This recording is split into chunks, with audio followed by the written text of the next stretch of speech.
बिस्मिल्लाहिर्रहमानिर्रहीम। बच्चों, मैंने आपको इससे पहले क्वेश्चन नंबर 7, 8 और 9 एक्सप्लेन कर दिया है एक्सरसाइज नंबर 3.2 का। उम्मीद है आप लोगों को वो क्वेश्चन समझ आ गए होंगे। अगर आप लोगों को क्वेश्चन 7, 8 और 9 समझ आ गया है तो आपको क्वेश्चन नंबर 10 में कोई प्रॉब्लम नहीं होगी, आप आसानी से उसको समझ जाएंगे। ठीक,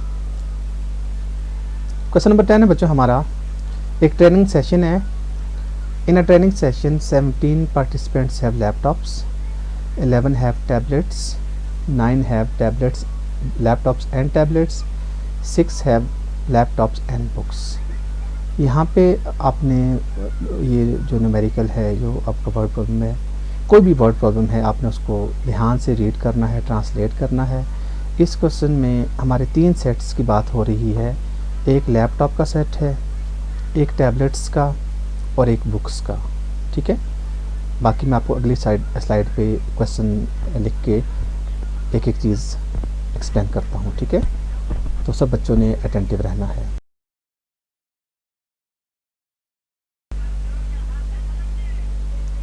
ये बच्चों हमारा क्वेश्चन है जिसमें लिखा है कि in a training session 17 participants have laptops.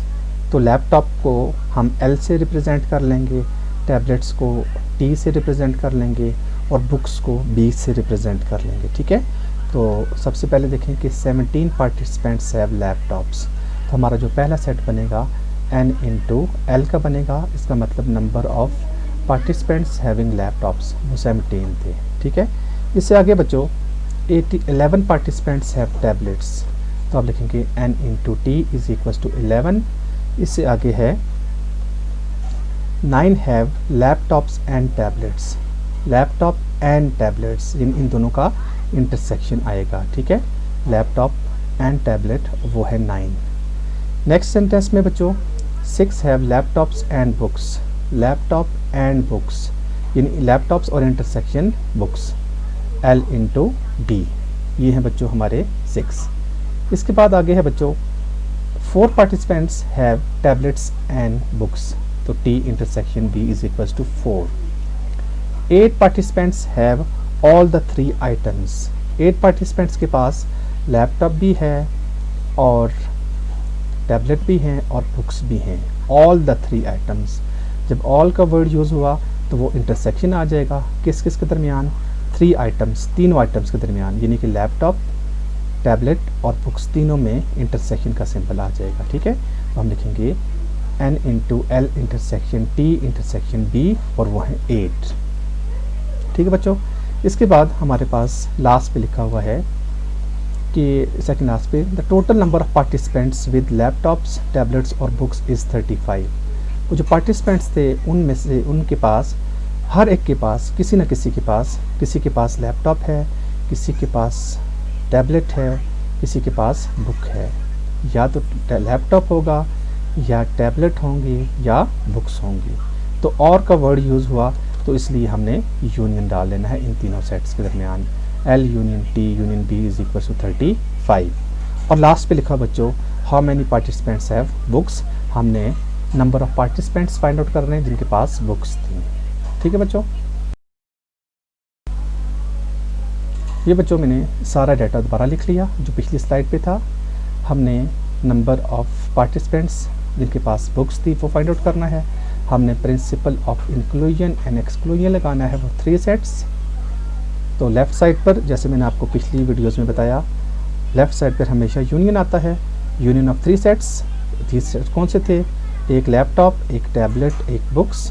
फिर तीनों अलग अलग, लैपटॉप, टैबलेट, बुक, फिर 2 का इंटरसेक्शन, लैपटॉप, टैबलेट, फिर लैपटॉप, बुक, फिर टैबलेट, बुक्स। और एंड पे बच्चों इन तीनों का इंटरसेक्शन जो है वो प्लस हो जाएगा। ठीक है, 2 का इंटरसेक्शन माइनस होगा, 3 का इंटरसेक्शन प्लस हो जाएगा। ठीक है, अब आपने वैल्यूज़ पुट करनी बच्चों। आपने ऊपर से देख के सारी वैल्यूज़ पुट कर ली। L union T union B की वैल्यू 35 थी और ऐसे ही ऊपर से देख के सारी वैल्यूज़ पुट कर लेनी है। जब आपने इन सारी वैल्यूज़ को